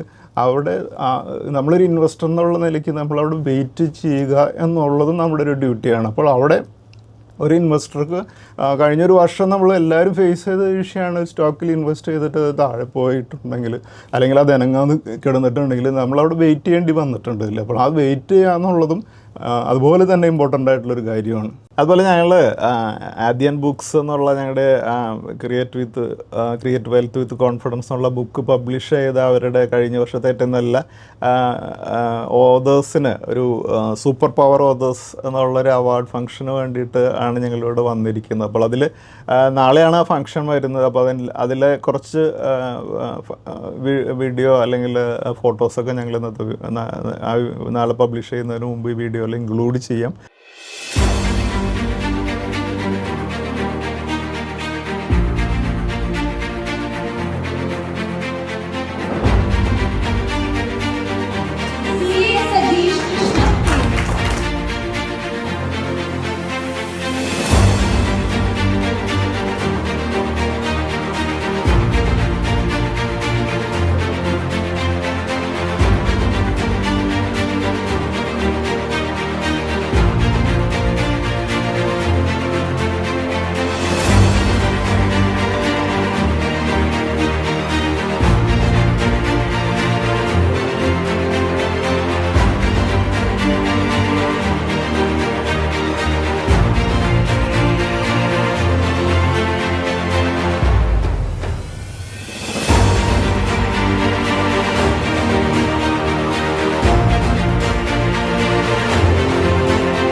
കഴിഞ്ഞ ദിവസത്തിൽ കഴിഞ്ഞ വീഡിയോയിൽ ഞാൻ ഡിസ്കസ് ചെയ്തൊരു കാര്യമാണ്. അതുപോലെ നമ്മൾ ഇതിനിടയിൽ തന്നെ LICയുടെ എക്സ് ബോണസ് ആകുന്ന ഒരു ഡേറ്റ് വെഡ്നെസ്ഡേ വാങ്ങുന്നവർക്ക് മാത്രമാണ്. കാരണം വ്യാഴാഴ്ച ഹോളിഡേ വരുന്നതുകൊണ്ട് വെഡ്നെസ്ഡേ വാങ്ങുന്നവർക്കായിരിക്കും ബോണസ് ഷെയർസിന് എലിജിബിലിറ്റി വരിക എന്നുള്ളൊരു വീഡിയോ, ഒരു മെസ്സേജ് നമ്മൾ കഴിഞ്ഞ ദിവസത്തിൽ വെഡ്നെസ്ഡേ നമ്മൾ ആപ്ലിക്കേഷനിലൂടെ എല്ലാവർക്കും നമ്മൾ അയക്കി വെക്കുന്നുണ്ടായി. അപ്പോൾ ഇന്ന് ഫ്രൈഡേയിൽ ഈ സ്റ്റോക്ക് 1:1 ബോണസിന് ശേഷം ട്രേഡ് ചെയ്യുകയായിരുന്നു. അപ്പോൾ അത് വെഡ്നെസ്ഡേ ക്ലോസ് ചെയ്തിരുന്നത് 8:30 അതിനുശേഷം ഇന്ന് നമ്മൾക്കറിയാം ഒരു 415 ലെവലിലൊക്കെയാണ് സ്റ്റോക്ക് ട്രേഡ് ചെയ്തുകൊണ്ടിരുന്നത്. അപ്പോൾ നമ്മളെപ്പോഴും ഒരു കാര്യം നമ്മൾ ശ്രദ്ധിച്ചിട്ടുണ്ടായിരിക്കും, ഒരു കോർപ്പറേറ്റ് ആക്ഷൻ ഇപ്പോൾ 1:1 എന്ന് പറഞ്ഞിട്ടുണ്ടെങ്കിൽ ആക്ച്വലി 8:30 വെഡ്നെസ്ഡേയിൽ ക്ലോസ് ചെയ്ത സ്റ്റോക്ക് ഫ്രൈഡേയിൽ 415 ട്രേഡ് ചെയ്യുന്നതെന്നുണ്ടെങ്കിൽ ആക്ച്വലി ആ പ്രൈസിൽ കാര്യമായിട്ട് വ്യത്യാസം വന്നിട്ടുണ്ടാവില്ല. പക്ഷേ അതായത് 8:30 ഡിവൈഡഡ് ബൈ 2 ഇട്ടതിന് ശേഷമാണ് വെഡ്നെസ്ഡേയുടെ ക്ലോസിംഗ് പ്രൈസ് നമ്മൾ കാൽക്കുലേറ്റ് ചെയ്യേണ്ടത്. പക്ഷേ NSEയുടെ സോഫ്റ്റ്വെയർ 8:30 എന്നുള്ള ബോണസിന് വരുന്നതിന് മുമ്പുള്ള ആ ക്ലോസിംഗ് പ്രൈസിന് അവിടെ നിർത്തിക്കൊണ്ട് തന്നെ, പക്ഷേ ഈ ഇന്നത്തെ ട്രേഡിംഗ് പ്രൈസുമായിട്ടുള്ള ഡിഫറൻസ് ആയിട്ടുള്ള ആ ഒരു പെർസെൻറ്റേജിനെയാണ് ഇന്നത്തെ ചേഞ്ച് ആയിട്ട് കാണുക. അപ്പോൾ അതുകൊണ്ട് ഫ്രൈഡേയിൽ നിങ്ങൾ കണ്ടിട്ടുണ്ടായിരിക്കും NSEയിൽ LICയുടെ ഷെയർ 50% ഫോൾ ആണ് അതിൽ നമ്മൾ ട്രേഡിംഗ് ടെർമിനലിൽ കാണുക. അതേസമയം BSEയുടെ ട്രേഡിംഗ് ടെർമിനലിൽ അവർ ആ സോഫ്റ്റ്വെയർ അത് കറക്റ്റാണ്. കാരണം അവർ ഈ 8:30 എന്നുള്ളതിനെ ഡിവൈഡ് ബൈ 2 എടുത്തതിന് ശേഷമാണ് ആ ക്ലോസിംഗ് പ്രൈസ് കാൽക്കുലേറ്റ് ചെയ്തിട്ട് അവരുടെ സോഫ്റ്റ്വെയറിൽ ഉപയോഗിക്കുന്നത്. അപ്പോൾ അവിടെ നമ്മൾ ഈവൻ ഒരു 1% പ്ലസ് ആയിട്ടാണ് BSEയുടെ ടെർമിനലിൽ LIC ട്രേഡ് ചെയ്തുകൊണ്ടിരുന്നത്. അപ്പോൾ അതാണ് കറക്റ്റായിട്ടുള്ള മെത്തേഡ്. NSEയുടെ സോഫ്റ്റ്വെയറിൽ അങ്ങനെ ഒരു മിസ്റ്റേക്ക് ഉണ്ട്. അത് പലരെയും പാനിക് ആക്കാറുണ്ടെന്നുള്ളതാണ്. കാരണം എൻ്റെ കയ്യിലുള്ള സ്റ്റോക്ക് 50% എന്തുകൊണ്ട് താഴെ പോയി എന്ന് വിചാരിച്ച് പലരും പേടിച്ച് വിളിക്കാറൊക്കെ ഉണ്ട്. അപ്പോൾ അത് സോഫ്റ്റ്വെയറിലുള്ളൊരു മിസ്റ്റേക്കാണ്. പിറ്റേ ദിവസം ആകുമ്പോഴേക്കും അത് ശരിയാവുകയും ചെയ്യും. കാരണം ക്ലോസിംഗ് പ്രൈസ് അഡ്ജസ്റ്റ് ചെയ്യുക, നമ്മുടെ പോർട്ട്ഫോളിയോയിലേക്ക് പുതിയ സ്റ്റോക്കുകൾ ഇതിൻ്റെ നമ്പർ അതിനനുസരിച്ച് അഡ്ജസ്റ്റ് ചെയ്ത് വരികയൊക്കെ ചെയ്യുമ്പോൾ നമ്മൾക്ക് ടോട്ടൽ ആക്ച്വലി ഇങ്ങനെ വരുമ്പോൾ ഒരു ബോണസ് വരുമ്പോൾ നമ്മുടെ ടോട്ടൽ വാല്യൂവിൽ സാധാരണ കുറച്ച് വ്യത്യാസം വരാറില്ല. പക്ഷേ ഇത് പ്രൈസ് താഴേക്ക് വരുമ്പോൾ കൂടുതൽ പേർക്ക് ഇത് അഫോർഡബിൾ ആകുന്നതുകൊണ്ട് കൂടുതൽ പേര് വാങ്ങുന്നതുകൊണ്ട് ഇതിൻ്റെ ലിക്വിഡിറ്റി കൂടുകയും അതിനുശേഷം ഒരു 10-20% ഒക്കെ മുകളിലേക്ക് പോകാറുണ്ട് എന്നുള്ളതാണ് ഈ ബോണസ് കൊണ്ട് നമ്മൾ ഉദ്ദേശിക്കുക നമുക്കൊരു ബെനിഫിറ്റ് ഉള്ളത്. അപ്പോൾ നിങ്ങൾക്ക് കാണാൻ ഞാൻ ആ പറഞ്ഞൊരു കാര്യം ഒരു സ്ക്രീനിൽ തന്നെ ഞാൻ അതിൻ്റെ സ്ക്രീൻഷോട്ട് ഒന്ന് എടുത്തു വെച്ചിരിക്കുന്നതാണ്.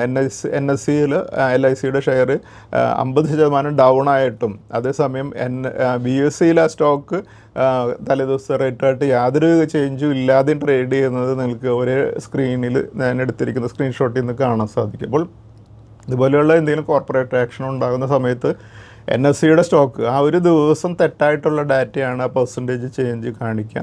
പക്ഷേ BSE ആയിരിക്കും കറക്റ്റ് ഉണ്ടാകുക. അപ്പോൾ അങ്ങനെ ഒരു കൺഫ്യൂഷൻ വന്നിട്ടുണ്ടെങ്കിൽ നിങ്ങൾ NSEയുടെ റേറ്റ് എടുക്കുന്നതിന് തൊട്ട് താഴെ BSEയുടെ റേറ്റും കൂടെ എടുത്തിട്ട് നോക്കിക്കഴിഞ്ഞാൽ ഇതിൻ്റെ കൃത്യമായിട്ടുള്ള ആ ഒരു റീസൺ നിങ്ങൾക്ക് മനസ്സിലാക്കാൻ സാധിക്കും. അപ്പോൾ ഇതുപോലെ തന്നെ നമുക്കറിയാം ഈ കമ്പനി വെഡ്നെസ്ഡേ ക്ലോസ് ചെയ്താൽ അവരാണ് ഈ ബോണസിന് എലിജിബിലിറ്റി എന്നുണ്ടെങ്കിൽ അതുപോലെ തന്നെ കമ്പനി ഒരു 10 rupees ഡിവിഡൻഡ് കൂടെ ഡിക്ലെയർ ചെയ്തിട്ടുണ്ടായിരുന്നു. അപ്പോൾ ആക്ച്വലി ഒരു 10 rupees ഡിവിഡൻഡാണ് ആക്ച്വലി ഒരു ഷെയർ ഹോൾഡർക്ക് എലിജിബിൾ ആകുന്നെന്നുണ്ടെങ്കിലും ആ 2 ഷെയർസായിട്ട് 1:1 എന്ന് പറയുമ്പോൾ ഒരു 2 ഷെയർസായിട്ട് ബോണസ് അടക്കം വരുന്നതുകൊണ്ട് തന്നെ ഓരോ ഷെയർ ഹോൾഡർക്കും 20 rupees ഡിവിഡൻറ്റിന് എലിജിബിലിറ്റി ഉണ്ടാകും എന്നുള്ളതാണ് ഇത്. ഈ ഒരു ഡിവിഡൻഡ് ഡിക്ലെയർ ചെയ്ത് കഴിയുമ്പോൾ ഉള്ള എല്ലാ ഷെയർ ഹോൾഡേഴ്സിനും കിട്ടുന്ന ഒരു ബെനിഫിറ്റ്.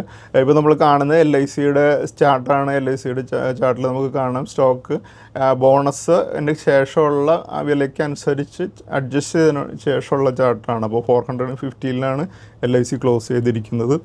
അതുപോലെ നമ്മളിപ്പോൾ കാണുന്നത് ക്രൂഡ് ഓയിലിൻ്റെ WTI ക്രൂഡ് ഓയിൽ കഴിഞ്ഞ ദിവസത്തിൽ 87.72 വന്ന് ക്ലോസ് ചെയ്തിരിക്കുന്നത് നമുക്ക് കാണാൻ സാധിക്കും. അപ്പോൾ ക്രൂഡ് ഓയിൽ ഒരു കറക്ഷനിൽ കൂടെയാണ് കടന്നു പോയിക്കൊണ്ടിരിക്കുന്നത്. എന്തായാലും ഇതൊരു വളരെ പോസിറ്റീവായിട്ടുള്ളൊരു ന്യൂസാണ് നമ്മളെ സംബന്ധിച്ചിടത്തോളം. അതുപോലെ അഡാനി ടോട്ടൽ ഗ്യാസ് കഴിഞ്ഞ ദിവസത്തിലൊരു അപ് ട്രെൻഡിലേക്ക് വന്ന് ഒരു 859 വരെയൊക്കെ മൂവ് ചെയ്തിട്ടുണ്ടായിരിക്കുന്നു. എന്തായാലും കഴിഞ്ഞ ദിവസം ഫ്രൈഡേയിൽ ക്ലോസ് ചെയ്തിരിക്കുന്നത് 773ലാണ്. ആക്ച്വലി ഞാൻ അദാനി ടോട്ടൽ ഗ്യാസ് എന്നുള്ള കമ്പനി 300 ലെവലിൽ ഈ അദാനി ഗ്യാസിലേക്ക് ടോട്ടൽ ഗ്രൂപ്പ് ഇൻവെസ്റ്റ്മെൻറ്റ് നടത്തിയപ്പോൾ അതിലൊരു വലിയ രീതിയിലൊരു പൊട്ടൻഷ്യൽ വരും എന്നുള്ള രീതിയിൽ ഞാൻ ഈ അദാനി ടോട്ടൽ ഗ്യാസിൻ്റെ ഷെയർസ് ഞാൻ വാങ്ങിയിരുന്നതാണ്. എൻ്റെ പോർട്ട്ഫോളിയോയിലുള്ളതായിരുന്നു. അതിന് ശേഷമാണ് 300 ലെവലിൽ നിന്ന് ഈ സ്റ്റോക്ക് 4000 വരെയൊക്കെ മൂവ് ചെയ്തു. അതിനുശേഷം ഹിൻഡൻബർഗ് എന്നുള്ളൊരു ഇഷ്യൂ വന്നതിന് ശേഷം ഈ സ്റ്റോക്ക് വലിയ കറക്ഷനിലൂടെയൊക്കെ കടന്നു പോയതിന് ശേഷം 462 വരെയൊക്കെ പോയിട്ടുണ്ടായിരുന്നു. ഈവൻ 1000 താഴേക്ക് വന്നപ്പോൾ ഞാൻ കുറേ കൂടി സ്റ്റോക്കുകൾ വാങ്ങിയിട്ടുണ്ടായിരുന്നു. അപ്പോൾ എന്തായാലും ഈ സ്റ്റോക്ക് അദാനി ഉള്ളതും അതുപോലെ തന്നെ ഈ ടോട്ടൽ എന്നുള്ള ഒരു ഗ്ലോബൽ ഗ്യാസ് ബിസിനസ്സിലുള്ള ഒരു ജയൻ്റ് കൂടി ഉള്ളതുകൊണ്ട് തന്നെ സ്റ്റോക്ക് നന്നായി വരുമെന്നുള്ള പ്രതീക്ഷയായിരുന്നു. പക്ഷേ കുറച്ച് അദാനിയുടെ മറ്റ് കമ്പനികളെല്ലാം അദാനി പവറും അദാനി പോർട്ടും ഒക്കെ വലിയ രീതിയിൽ പെർഫോം ചെയ്തു എന്നുണ്ടെങ്കിലും ഈ കമ്പനി അണ്ടർ പെർഫോമൻസിലൂടെയാണ് കടന്നു പോയിക്കൊണ്ടിരുന്നത്. പക്ഷേ ഒരു ഗ്യാസിൻ്റെ ഇപ്പോഴത്തെ ഒരു പൊട്ടൻഷ്യൽ ഗ്യാസിൻ്റെ ഷോർട്ടേജിലൊക്കെ ഇവർ കമ്പനിക്ക് ഒരു പൊട്ടൻഷ്യൽ വരുന്നതുകൊണ്ടായിരിക്കാം കഴിഞ്ഞ ദിവസത്തിൽ ഈ സ്റ്റോക്ക് ഒരു 10%-ലധികം ഉയർന്നാണ് തേഴ്സ്ഡേയിലൊക്കെ വെഡ്നെസ്ഡേയൊക്കെ ട്രേഡ് ചെയ്തുകൊണ്ടിരുന്നത്.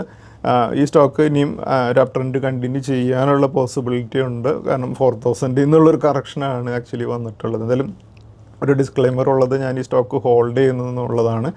അതുപോലെ നമുക്ക് എന്നോട് എപ്പോഴും നമ്മുടെ ഈ ടാക്സിൻ്റെ കാര്യം എങ്ങനെയാണ് ഞങ്ങൾ സ്റ്റോക്കുകൾ വിറ്റാൽ എന്നുള്ളൊരു കാര്യം ചോദിക്കാറുണ്ട്. അപ്പോൾ അതിന് വളരെ ഈസി ആയിട്ടുള്ളൊരു റെഫറൻസിനുള്ള ഒരു ടേബിളാണ് നിങ്ങൾക്ക് കാണുന്നത്.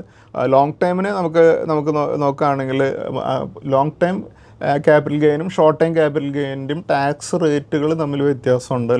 ലോങ് ടൈം എന്ന് പറഞ്ഞാൽ നമ്മളൊരു സ്റ്റോക്ക് വാങ്ങി 12 മാസം നമ്മുടെ പോർട്ട്ഫോളിയോയിൽ ഹോൾഡ് ചെയ്ത് കഴിഞ്ഞിട്ടുണ്ടെങ്കിൽ അത് ലോങ് ടൈം അതിൽ നിന്ന് കിട്ടുന്ന പ്രോഫിറ്റിനാണ് ലോങ് ടൈം ക്യാപിറ്റൽ ഗെയിൻ എന്ന് പറയുക. അപ്പോൾ ലോങ് ടൈം ക്യാപിറ്റൽ ഗെയിൻ ആണെങ്കിൽ അതിൽ നമ്മൾ 12.5% ടാക്സ് നമുക്ക് അടയ്ക്കേണ്ടതുണ്ട്. പക്ഷേ നമുക്കതിൽ നിന്ന് ഒരു 1.25 lakhs പ്രോഫിറ്റ് മാത്രമേ ഉള്ളെന്നുണ്ടെങ്കിൽ അത്രയും എമൗണ്ട് എക്സംഷൻ അടക്കാം. അതേസമയം 5 lakhs പ്രോഫിറ്റ് ഉണ്ടെങ്കിൽ അതിൽ നിന്ന് നമുക്ക് 1.25 lakhs നമുക്കൊരു ഡിഡക്ഷൻ പെർമിറ്റഡ് ആണ്. അത് കഴിഞ്ഞിട്ടുള്ള ബാലൻസ് 3.75 lakhsനാണ് നമ്മൾ ഈ 12.5% ടാക്സ് അടയ്ക്കാനുള്ളതുള്ളൂ. അതുപോലെ തന്നെ ക്യാപിറ്റൽ നമ്മൾ ആ സമയം സ്റ്റോക്ക് വിറ്റത് ലോസാണ്. നമ്മൾ 12 മാസത്തിലധികം ഹോൾഡ് ചെയ്ത സ്റ്റോക്ക് വിൽക്കുമ്പോൾ ഒരു ലോസാണ് നമുക്ക് വരുന്നതെന്നുണ്ടെങ്കിൽ നമുക്ക് ആ ലോസിന് നമുക്ക് ഒരു 8 കൊല്ലത്തേക്ക്, അതും long time capital gain against മാത്രമേ സെറ്റ് ഓഫ് ചെയ്യാനായിട്ട് സാധിക്കുകയുള്ളൂ. പക്ഷേ ആ 8 കൊല്ലത്തേക്ക് നമുക്ക് ഈ ലോസിനെ ക്യാരി ഫോർവേഡ് ചെയ്ത് കൊണ്ടുപോകാൻ സാധിക്കും. നെക്സ്റ്റ് നമ്മൾ വരുന്നത് ഷോർട്ട് ടൈം ക്യാപിറ്റൽ ഗെയിനിലേക്കാണ്. അതായത് 12 മാസത്തിനുള്ളിൽ നമ്മൾ ഏതെങ്കിലും സ്റ്റോക്കുകൾ വിറ്റിട്ട് ലഭിക്കുന്ന ലോങ് ടൈം ആ ഷോർട്ട് ടൈം ക്യാപിറ്റൽ ഗെയിനിൽ നമ്മൾ 20% ടാക്സാണ് അടയ്ക്കേണ്ടത്. നിങ്ങൾ ഏത് ടാക്സ് സ്ലാബിലുള്ള ആളാണെങ്കിലും 20% ആണ് അടയ്ക്കേണ്ടത്. അതേസമയം ക്യാപിറ്റൽ ലോസ് ഉണ്ടെങ്കിൽ, ഷോർട്ട് ടൈം ക്യാപിറ്റൽ ലോസ് ഉണ്ടെങ്കിൽ ഇത് നമുക്ക് ഈ ലോസ് നമുക്ക് ലോങ് ടൈം ക്യാപിറ്റൽ ഗെയിനോ അല്ലെങ്കിൽ ഷോർട്ട് ടൈം ക്യാപിറ്റൽ ഗെയിനോ അഗൻസ്റ്റ് നമുക്ക് സെറ്റ് ഓഫ് ചെയ്യാനായിട്ട് സാധിക്കും. അപ്പോൾ അത് നമുക്ക് 8 വർഷത്തേക്ക് നമുക്ക് ചെയ്യാനായിട്ട് സാധിക്കും. അതായത് ലോങ് ടൈം ക്യാപിറ്റൽ ഗെയിൻ നമുക്ക് നമുക്ക് 8 കൊല്ലത്തേക്ക് അത് long time capital gain against മാത്രം സെറ്റ് ഓഫ് ചെയ്യാൻ സാധിക്കുകയുള്ളൂ. ഷോർട്ട് ടൈം ക്യാപിറ്റൽ ലോസ് പക്ഷേ നമുക്ക് ലോങ് ടൈം അല്ലെങ്കിൽ ഷോർട്ട് ടൈം രണ്ട് ക്യാപിറ്റൽ ഗെയിനുകൾക്കും എഗൻസ്റ്റും സെറ്റ് ഓഫ് ചെയ്യാനായിട്ട് സാധിക്കും. അതുപോലെ അതേസമയം മൂന്നാമത്തെ കേസാണ് ഇൻട്രാഡേ ട്രേഡിങ്ങിലുള്ള പ്രോഫിറ്റ് അല്ലെങ്കിൽ ലോസ്. അതിൽ നമുക്ക് ഗെയിൻ വരികയാണെങ്കിൽ അത് നമുക്കൊരു സ്പെക്കുലേറ്റീവ് ബിസിനസ്സായിട്ട് അതുപോലെ ബിസിനസ് ഇൻകമായിട്ട് കാണുകയും ടാക്സിബിൾ ഉണ്ട്. നമ്മുടെ ടാക്സ് സ്ലാബിൽ ഏതിലാണോ വരുന്നത് ആ സ്ലാബിനനുസരിച്ച് ടാക്സ് അടയ്ക്കേണ്ടി വരും. സാധാരണ സ്പെക്കുലേറ്റേഴ്സിന് പ്രോഫിറ്റ് കാര്യമായിട്ട് ഉണ്ടാകാറില്ല എന്നുള്ളതുകൊണ്ട് അതിനെപ്പറ്റി അധികം സംസാരിക്കേണ്ട കാര്യമില്ല. ലോസ് ഉണ്ടായിട്ടുണ്ടെങ്കിൽ അത് സ്പെക്കുലേറ്റീവ് ലോസായിട്ട് അത് 4 വർഷത്തേക്ക് വരെ നമുക്ക് ക്യാരി ഫോർവേഡ് ചെയ്യാനായിട്ട് സാധിക്കും എന്നുള്ളതാണ് നമ്മളൊരു ബേസിക് ആയിട്ടുള്ള കാര്യം മനസ്സിലാക്കാനുള്ളൂ. അപ്പോൾ അത് വളരെ സിമ്പിളായിട്ടുള്ളൊരു കാര്യമാണ് താനും. അതുപോലെ നമ്മൾ കഴിഞ്ഞ വീക്കിൽ കുറച്ച് ടെക്നിക്കൽ അനാലിസിസിൻ്റെ കാര്യങ്ങൾ നമ്മൾ വീഡിയോയിൽ സംസാരിച്ചിട്ടുണ്ടായിരുന്നു. അപ്പോൾ നമ്മൾ എല്ലാ ഫണ്ടമെൻ്റലി നല്ല സ്റ്റോക്കുകളിൽ കുറച്ച് ടെക്നിക്കൽ അനാലിസിസ് കൂടെ അറിയാവുന്നുണ്ടെങ്കിൽ നമുക്കത് അപ്ലൈ ചെയ്തുകൊണ്ട് ചില എൻട്രിയും എക്സിറ്റും അതുപോലെ നമുക്ക് സ്റ്റോക്കുകൾ ആഡ് ചെയ്യാനൊക്കെ ആയിട്ട് നമുക്ക് സപ്പോർട്ടും റെസിസ്റ്റൻസും ഒക്കെ കണ്ടുപിടിക്കാനൊക്കെ ആയിട്ട് ഉപയോഗിക്കുകയാണെങ്കിൽ കുറച്ചുകൂടെ നമുക്ക് അഡീഷണൽ പ്രോഫിറ്റ് നേടാനായിട്ടൊക്കെ ഉപയോഗിക്കാം എന്നുള്ളതാണ് നമ്മൾ ഈ ടെക്നിക്കൽ അനാലിസിസ് കൊണ്ട് ഉദ്ദേശിക്കുന്നത്. എപ്പോഴും ടെക്നിക്കൽ അനാലിസിസ് മാത്രം ഉപയോഗിച്ചുകൊണ്ട് നിങ്ങൾക്ക് പ്രോഫിറ്റ് നേടാമെന്നുള്ള പലർക്കും അതൊരു തെറ്റിദ്ധാരണയാണ്. നല്ല ഫണ്ടമെൻ്റലി നല്ല സ്റ്റോക്കുകൾ ഈ ടെക്നിക്കൽ അനാലിസിസ് ഉപയോഗിക്കുമ്പോഴാണ് ഇതിന് ഒരു യൂസ് വരുന്നത്. അതായത് ടെക്നിക്കൽ അനാലിസിസിനെ ഒരു കോംപ്ലിമെൻറ്റ് ചെയ്യാനായിട്ട് ഉപയോഗിക്കുക. അത് രണ്ടും കൂടെ ഒരുമിച്ച് ഉപയോഗിക്കുമ്പോഴാണ് അത് നല്ല ഫണ്ടമെൻ്റൽ കമ്പനീസിൽ ടെക്നിക്കൽ അനാലിസിസ് കൂടെ അറിയുന്നവർ ഉപയോഗിക്കുകയാണെങ്കിൽ കുറച്ചുകൂടെ നമുക്ക് റിസൾട്ട്സ് നല്ല രീതിയിലാക്കാനായിട്ട് സാധിക്കും. അപ്പോൾ അതാണ് നമ്മൾ ഈ ടെക്നിക്കൽ അനാലിസിസിൻ്റെ ഒരു ഗുണം. നമ്മൾ അതിലേറ്റവും ക്രൂഷ്യലായിട്ടുള്ളൊരു കാര്യം ഇപ്പോൾ കഴിഞ്ഞ വീക്കിൽ സംസാരിച്ചപ്പോൾ ടൈം കുറവുള്ളതുകൊണ്ട് നമ്മൾ ഒരു ഇമ്പോർട്ടൻ്റ് ആയിട്ടുള്ളൊരു കാര്യം സംസാരിച്ചിരുന്നില്ല. അതാണ് ഈ മൂവിങ് ആവറേജ് എന്നുള്ളത് വളരെ ഇമ്പോർട്ടൻ്റ് ആയിട്ടുള്ളൊരു കാര്യമാണ്. അപ്പോൾ നമ്മളൊരു പക്ഷെ നോക്കുകയാണെങ്കിൽ ഇപ്പോൾ ഈ ചാർട്ടിൽ തന്നെ നിങ്ങൾക്ക് കാണാൻ സാധിക്കും ഈ ഒരു മൂവിങ് ആവറേജിൻ്റെ ഒരു ലൈൻ. അത് നമുക്കിപ്പോൾ ആ ഒരു ലൈൻ നമ്മൾ ഈ പ്രൈസിൻ്റെ ചാർട്ടിലൂടെ നമ്മളൊരു മൂവിങ് ആവറേജ് ഒരു ലൈൻ കൂടെ കൊടുക്കുകയാണെങ്കിൽ അപ്പോൾ നമ്മൾ എല്ലാ സോഫ്റ്റ്വെയർസിലും ഇപ്പോൾ ഒരു മൂവിങ് ആവറേജ് ഒരു 20 മൂവിങ് ആവറേജ് അല്ലെങ്കിൽ 50 മൂവിങ് ആവറേജിൻ്റെ ഒരു ലൈൻ വരച്ച് കഴിഞ്ഞാൽ നമുക്കറിയാം ഇൻഡിവിജ്വൽ ഡേയിലെ പ്രൈസിനേക്കാളും ഒരു ആവറേജ് റേറ്റിൻ്റെ നമുക്കൊരു വ്യൂ കിട്ടാൻ വേണ്ടിയിട്ടാണ് ഈ മൂവിങ് ആവറേജുകൾ ഉപയോഗിക്കുന്നത്. പലപ്പോഴും ആ ഒരു മൂവിങ് ആവറേജിലേക്ക് ഒരു മുകളിൽ പോയതിന് ശേഷം വീണ്ടും അതിലേക്ക് കറക്റ്റ് ചെയ്തതിന് ശേഷം വീണ്ടും റീബൗണ്ട് ചെയ്യാറുണ്ട്. പക്ഷേ അതുപോലെ ആ മൂവിങ് ആവറേജിന് താഴേക്ക് ക്രോസ് ഡൗൺ ചെയ്ത് കഴിഞ്ഞിട്ടുണ്ടെങ്കിൽ അവിടെ നിന്ന് വലിയ രീതിയിലൊക്കെ സെൽ ഓഫ് ഒക്കെ വരാറുണ്ട്. അപ്പോൾ അതൊരു നമ്മൾ പറയുകയാണെങ്കിൽ ഒരു moving average is A trend following indicator used in stock trading and technical analysis. It smooths out price fluctuations and helps traders identify the overall market direction. അപ്പോൾ ഈ മൂവിങ് ആവറേജിനെ നോക്കുകയാണെങ്കിൽ നമുക്ക് ഓവറോൾ മാർക്കറ്റിൻ്റെ ഡയറക്ഷൻ ഒരു പർട്ടിക്കുലർ സ്റ്റോക്കിൻ്റെ നോക്കുകയാണെങ്കിൽ അതിൻ്റെ ഒരു ഓവറോൾ മാർക്കറ്റ് ഡയറക്ഷൻ കിട്ടും. Instead of focusing on every candle movement a moving average shows the average price over a certain number of periods. അതാണ് നമ്മൾ പല ഡേയ്സിൻ്റെ മൂവിങ് ആവറേജ് ഇപ്പോൾ 20 ഡേയ്സിൻ്റെ മൂവിങ് ആവറേജ് ഉപയോഗിക്കും, അല്ലെങ്കിൽ 50 ഡേയ്സിൻ്റെ മൂവിങ് ആവറേജ് ഉപയോഗിക്കും. അതൊക്കെ നമ്മൾ എന്തിനാണ് ഷോർട്ട് ടൈം ആണോ ലോങ് ടൈം ആണോ ഉപയോഗിക്കുന്നതിനനുസരിച്ചാണ് നമ്മളതിന് ഉപയോഗിക്കുന്നത്. അപ്പോൾ അതിൽ നോക്കുകയാണെങ്കിൽ ഈ മൂവിങ് ആവറേജിൽ തന്നെ സിമ്പിൾ മൂവിങ് ആവറേജ് ഉണ്ട്. അതിൽ സിമ്പിൾ മൂവിങ് ആവറേജ് എന്ന് പറഞ്ഞാൽ ഈക്വൽ ഇമ്പോർട്ടൻസ് ആണ് എല്ലാ ക്യാൻഡിൽസിനും കൊടുക്കുന്നുണ്ടെങ്കിൽ ഈ എക്സ്പോണൻഷ്യൽ മൂവിങ് ആവറേജ് എന്നുള്ള EMA എന്ന് പറയുന്നതാണ് ഞാൻ ബേസിക്കലി ഉപയോഗിക്കുന്നത്. അതിലെന്താ ഏറ്റവും അഡ്വാൻറ്റേജ് എന്ന് പറഞ്ഞിട്ടുണ്ടെങ്കിൽ it gives more weight to the recent candle, making it react faster to price movement. അതായത് കൂടുതൽ വെയിറ്റ് റീസെൻറ്റ് പ്രൈസ് മൂവ്മെൻറ്റ്സിന് കൊടുക്കുന്നതാണ് ഇതിനാണ് എക്സ്പോണൻഷ്യൽ മൂവിങ് ആവറേജ് എന്ന് പറയുക. അപ്പോൾ നമുക്ക് കുറേ കൂടി അതിൻ്റെ ഒരു പ്രൈസിൻ്റെ ഒരു റിഫ്ലക്ഷൻ നമുക്കതിൽ കിട്ടും. അപ്പോൾ നമുക്ക് ഈ മൂവിങ് ആവറേജ് സാധാരണ ഇൻവെസ്റ്റേഴ്സ്, ഷോർട്ട് ടൈം ഇൻവെസ്റ്റേഴ്സ് അല്ലെങ്കിൽ ലോങ് ടൈം ഇൻവെസ്റ്റേഴ്സ് ഒക്കെ ഉപയോഗിക്കുന്നതിന് ശരിക്കും അതിനൊരു കാരണം എന്ന് പറയുന്നുണ്ടെങ്കിൽ identify trend direction, find support and resistance, detect momentum shifts, generate buy or sell signals, avoid market noise. ഇതിനൊക്കെയാണ് നമ്മൾ മൂവിങ് ആവറേജ് ഉപയോഗിക്കുക. അതൊരു വലിയ ഇൻവെസ്റ്റേഴ്സിനെ സംബന്ധിച്ചിടത്തോളം ഏറ്റവും പ്രധാനപ്പെട്ട ഒരു മാർക്കറ്റിൽ നമ്മളൊരു സ്റ്റോക്കിനെ ഫോളോ ചെയ്യുമ്പോൾ വളരെ നല്ല രീതിയിൽ സപ്പോർട്ട് ചെയ്യുന്ന ഒരു കാര്യമാണ്. അതുപോലെ തന്നെയാണ് ഈ swing trading with 20 and 50 exponential moving average എന്ന് പറയും. അപ്പോൾ അതിൽ നമ്മൾ ഈ 20 ഡേ എന്ന് പറയുമ്പോൾ ഏറ്റവും ചെറിയ മൂവിങ് ആവറേജ്, അതായത് 20 ഈ exponential moving average 50 exponential moving ആവറേജിന് മുകളിലേക്ക് ക്രോസ് ഓവർ വരുമ്പോൾ അതൊരു ബൈ സിഗ്നലും, അതേസമയം 20 മൂവിങ് ആവറേജ് 50 മൂവിങ് ആവറേജിൻ്റെ താഴേക്ക് കട്ട് ചെയ്യുമ്പോൾ ഒരു സെൽ സിഗ്നലുമായിട്ടാണ് നമ്മളത് എടുക്കുക. അപ്പോൾ സ്വിംഗ് ട്രേഡിങ്ങിൽ ഇത് രണ്ടും നമ്മൾ യൂസ് ചെയ്യാറുള്ള ഒരു കാര്യമാണ്.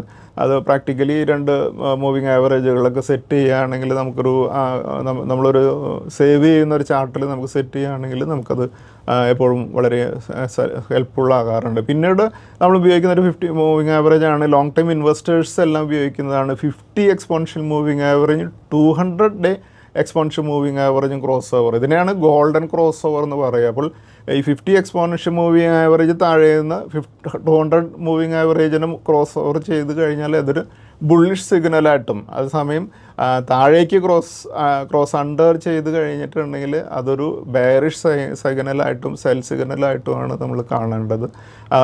അതും സാധാരണ ലോങ് ടൈം ഇൻവെസ്റ്റേഴ്സെല്ലാം ഉപയോഗിക്കുന്ന ഒരു ടെക്നിക്കൽ അനാലിസിസിൽ ഒരു ടൂളാണ്.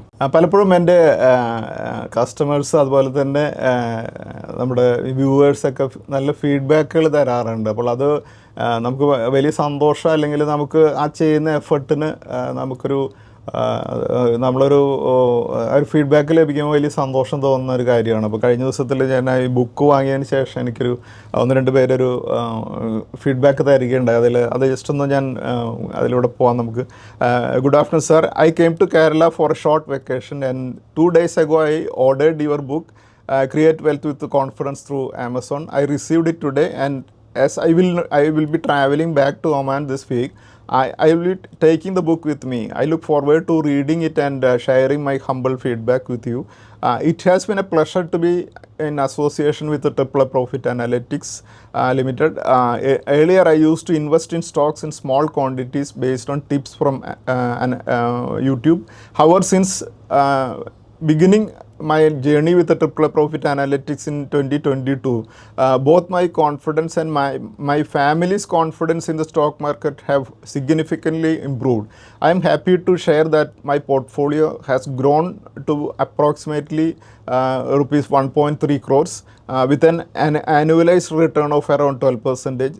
Thank you for your continuous support, guidance and insightful weekly videos. Wishing you and your team continued success. ഇത് ഞാൻ അദ്ദേഹത്തിനോട് സ്പെഷ്യൽ ചോദിച്ചതിന് ശേഷമാണ്. അദ്ദേഹത്തിൻ്റെ പേര് അനിൽ വർഗീസ് എന്നാണ്, മസ്കറ്റിൽ നിന്നുള്ള ഒരു ക്ലയൻ്റാണ്. അദ്ദേഹം ആ ഫോട്ടോ കൂടെ, ബുക്ക് പിടിച്ചുകൊണ്ടുള്ള ഒരു ഫോട്ടോ കൂടെ വളരെ ഹാപ്പി ആയിട്ട് അയച്ചു തരികയുണ്ട്. അപ്പോൾ ആക്ച്വലി ഞാൻ ഇത്രയും എഫർട്ട് എടുത്ത് ഞാനിതിൽ എങ്ങനെയാണ് നമ്മൾ വെൽത്ത് ക്രിയേറ്റ് ചെയ്യേണ്ടത് എന്നുള്ളത് വളരെ സിൻസിയറായിട്ട് ഇത്രയും പേജസുള്ള മോർ ദാൻ 350 പേജസുള്ള ഇത്രയും ചാപ്റ്റേഴ്സ് 19ഓളം ചാപ്റ്റേഴ്സിൽ ഇതൊരു കൃത്യമായിട്ട് വായിക്കുന്ന ആൾക്ക് മനസ്സിലാക്കാൻ വേണ്ടിയിട്ട് വളരെ സിമ്പിൾ ഇംഗ്ലീഷ് ലാംഗ്വേജിലാണ് ഞാൻ എഴുതിയിരിക്കുന്നത്. എനിക്ക് മലയാളം അതുപോലെ എഴുതാൻ പറ്റാത്തതുകൊണ്ട് പലരും മലയാളത്തിൽ കൂടെ ചെയ്യാൻ പറയുന്നുണ്ടെങ്കിലും എനിക്ക് സാധിക്കുന്നില്ല. പക്ഷേ ഈ പബ്ലിഷേഴ്സിനോട് അവർക്ക് ഹിന്ദിയിലേക്ക് ഇത് ട്രാൻസ്ലേറ്റ് ചെയ്യാനുള്ള ഓപ്ഷൻ ഉള്ളതുകൊണ്ട് ഞാൻ ഹിന്ദിയിലുള്ള ട്രാൻസ്ലേറ്റ് ചെയ്തൊരു പക്ഷേ കുറച്ച് ദിവസത്തിനുള്ളിൽ തന്നെ അത് പബ്ലിഷർ വരും.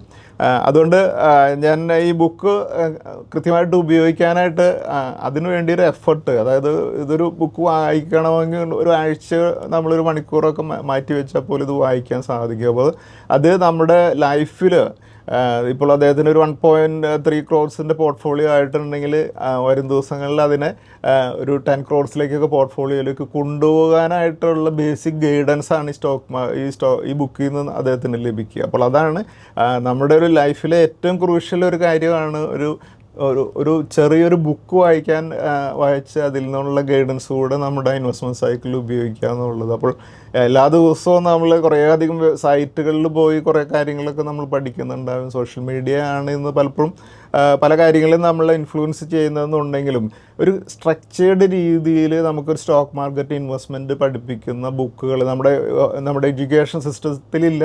അതുകൊണ്ട് തന്നെയാണ് ഞാൻ ഈ ബുക്കിന് ഞാൻ ആ എഡ്യൂക്കേഷൻ സിസ്റ്റത്തിൽ ഉള്ള ഷോർട്ട് ഫോളും നികത്താൻ വേണ്ടിയിട്ടാണ് ഈ ഒരു ബുക്ക് ഇൻവെസ്റ്റേഴ്സിന് വേണ്ടിയിട്ട് എഴുതിയിട്ടുള്ളത്. പലരും അതിനെ ഞാൻ ഉദ്ദേശിച്ച രീതിയിൽ തന്നെ ഉപയോഗിക്കുന്നു എന്നുള്ളത് ഞാൻ കാണുമ്പോൾ എനിക്ക് വളരെ സന്തോഷമുണ്ട്. അതുപോലെ തന്നെ കഴിഞ്ഞ ദിവസത്തിൽ എനിക്ക് ഈ ബുക്കിൻ്റെ ഒരു 60 daysലാണ് ഒരു പേയ്മെൻറ്റ് പബ്ലിഷ് ചെയ്തതിന് ശേഷം നൽകുന്നത്. അപ്പോൾ ആ എമൗണ്ട് ലഭിച്ചപ്പോൾ എനിക്ക് അതും ഒരു നമുക്കൊരു എക്സ്പീരിയൻസ് ആണ്. അപ്പോൾ ഞാനത്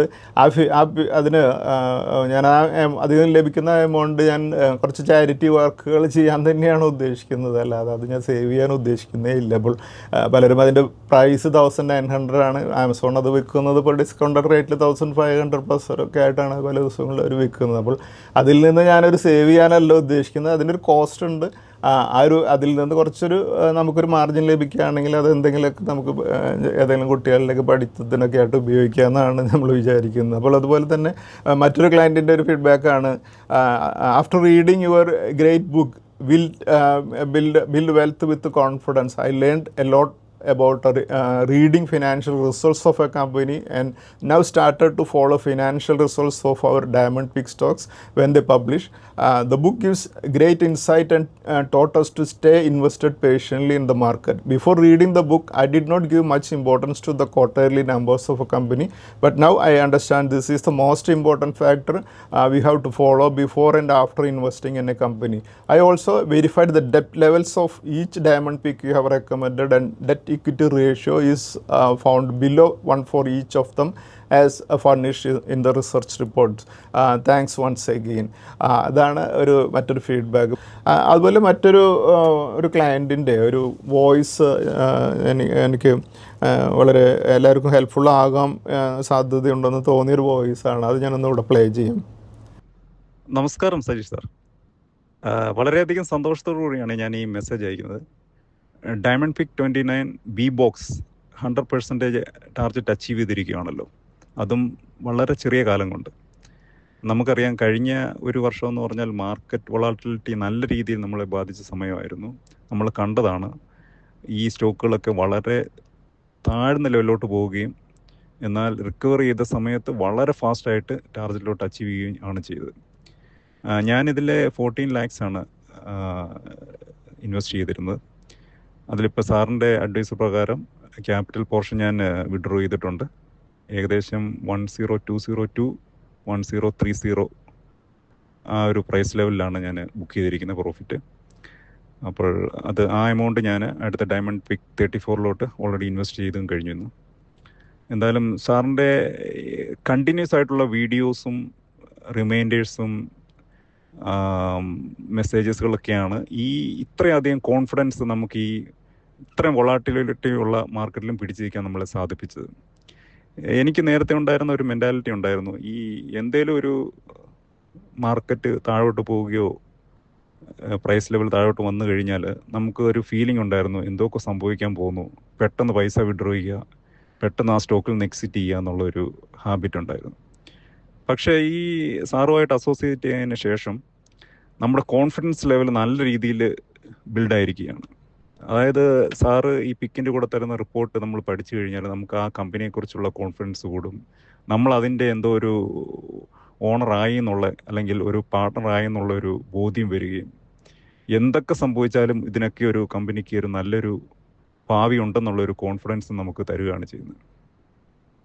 എന്തായാലും ഈ സ്റ്റോക്ക് സെലക്ഷനും ഈ കണ്ടിന്യൂസ് ഫോളോ അപ്പിനും സാറിനും സാറിൻ്റെ ടീമിനും അഭിനന്ദനങ്ങൾ അറിയിക്കുന്നു.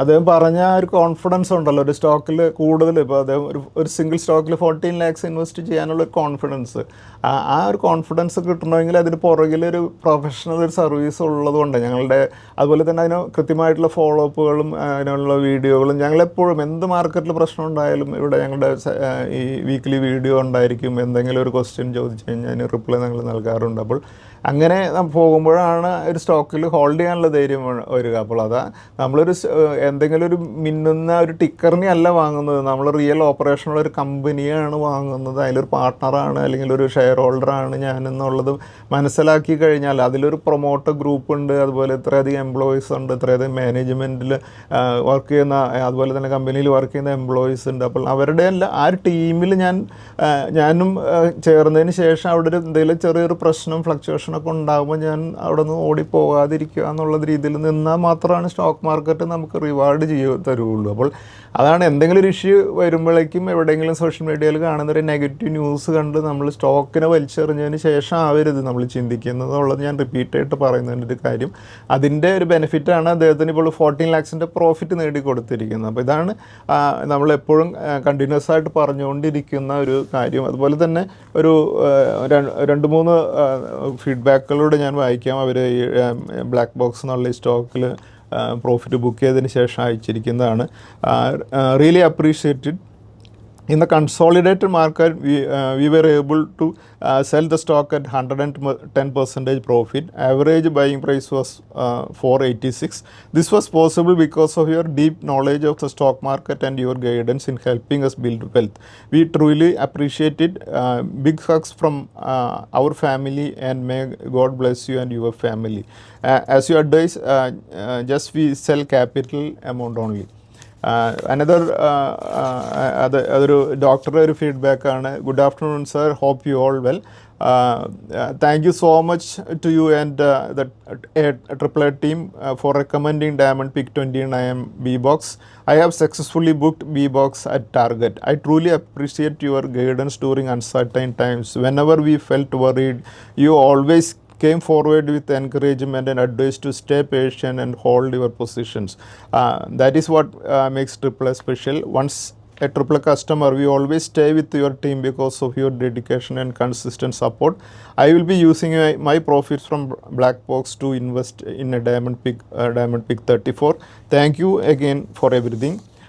മറ്റൊരു ഫീഡ്ബാക്കാണ്. ഡിയർ സജീഷ് സാർ, ആദ്യമായി സജീഷ് സാറിനും ടീമിനും എൻ്റെ നന്ദിയും സന്തോഷവും അറിയിക്കുകയാണ്. ആദ്യമായിട്ടാണ് ഒരു ഡയമണ്ട് പിക്കിൽ പ്രോഫിറ്റ് ബുക്ക് ചെയ്യാൻ സാധിച്ചത്. താങ്കളുടെ ഒരു വീഡിയോയും ഓരോ വീഡിയോയും പേഷ്യൻസ് എന്താണെന്ന് തന്നെ എന്നെ പഠിപ്പിച്ചുകൊണ്ടിരിക്കുകയാണ്. അതുകൊണ്ട് തന്നെ ക്ഷമയോടെ ഡയമണ്ട് പിക്ക് 1426 എന്നിവ ഹോൾഡ് ചെയ്യുന്നു. വെൽത്ത് ക്രിയേഷൻ എന്ന ആശയം എന്നിലേക്ക് പകർന്നു തന്ന സജീഷ് സാറിന് 1000 നന്ദി അറിയിച്ചുകൊള്ളുന്നു. ഡയമണ്ട് പിക്ക് 34 സബ്സ്ക്രൈബ് ചെയ്യാൻ താല്പര്യപ്പെടുന്നു.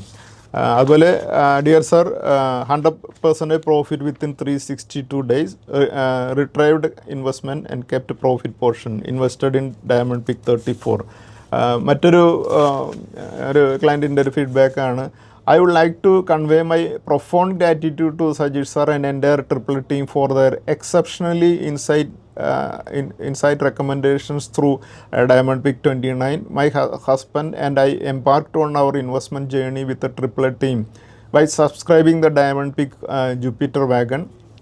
We are a regular subscriber of Diamond Peaks. This is the 6th Diamond Peak from which we are successfully booking profits. The AAA team has consistently demonstrated remarkable dedication and professionalism. We have generated impressive returns from Diamond Peak, Jupiter Wagon, Surma, Gabriel, Avalon, Apollo Microsystems and Black Box. All of us have significantly accelerated our wealth creation journey. In particular, we have purchased 1,068 quantity of Black Box at 510, booked profit at 1,025, resulting in impressive profit of 5,50,020, still holding 300 quantity. We sincerely appreciate Sajesh sir for extraordinary ability to identify genuine diamond picks from Indian stock market and consistently guiding investors towards financial growth. ഇത് നമ്മുടെ clients basically ഞാൻ ഉദ്ദേശിച്ചിരുന്നൊരു കാര്യമാണ്. ഇതെല്ലാം ഞാൻ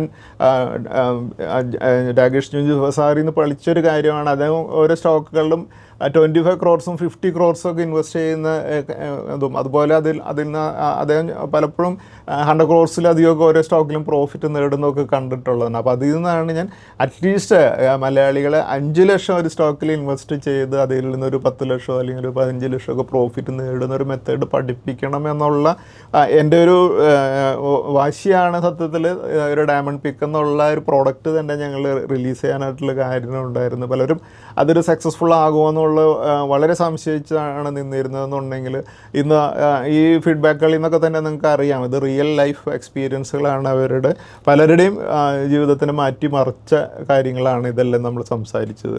അപ്പോൾ അതുപോലെ മറ്റൊരു കാര്യമുള്ളതാണ്, investing is only for rich എന്നുള്ളൊരു പോയിൻ്റ് എല്ലാവരും മനസ്സിലുള്ളൊരു കാര്യമായിരിക്കില്ല. അതങ്ങനെയല്ല. ഇത് investing is what made them rich. അവർ ഇൻവെസ്റ്റ്മെൻറ്റ് ചെയ്തത് കൊണ്ടാണ് അവർ റിച്ച് ആയത് എന്നുള്ളൊരു ഇമ്പോർട്ടൻറ്റ് കാര്യം മനസ്സിലാക്കുക. അല്ലാതെ നിങ്ങൾ കൺഫ്യൂസ്ഡ് ആകാതിരിക്കുക. ഇൻവെസ്റ്റിങ്ങിലൂടെയാണ് അവർ റിച്ച് ആകുന്നത്, അല്ലാതെ അവർ ഇത് ഇൻവെസ്റ്റ് ചെയ്യുന്നത് വരെ എല്ലാവരും റിച്ച് ആകുന്നതല്ല എന്നുള്ളൊരു പോയിൻ്റ് കൂടെ നമ്മൾ മനസ്സിലാക്കുക. അതുപോലെ ഞങ്ങളൊരു ഡയമണ്ട് പിക്ക് 34 ഞങ്ങൾ കഴിഞ്ഞ ആഴ്ചയിൽ റിലീസ് ചെയ്തിട്ടുണ്ട്. അതിപ്പോഴും ബൈയിങ് റേഞ്ചിലൊക്കെ തന്നെയാണ്. നിങ്ങൾക്ക് അതിൽ ഇൻവെസ്റ്റ് ചെയ്യണമെന്നുള്ളവർക്ക് അത് ബൈ ചെയ്യാവുന്നതാണ്. കഴിഞ്ഞ വീക്കിലെ ബെസ്റ്റ് പെർഫോമിംഗ് സ്റ്റോക്കുകൾ നോക്കുമ്പോൾ ഈ സ്റ്റോക്കുകൾ വോക്കാർഡ് 26% ഉയർന്നാണ് ക്ലോസ് ചെയ്തത്. HFCL 26% ഉയർന്നാണ് ക്ലോസ് ചെയ്തത്. അതുപോലെ MV ഫോട്ടോ വോൾട്ടായിക് പവർ 24% ഉയർന്നാണ് ക്ലോസ് ചെയ്തത്. നെറ്റ്വെബ് ടെക്നോളജീസ് 22% ഉയർന്നും.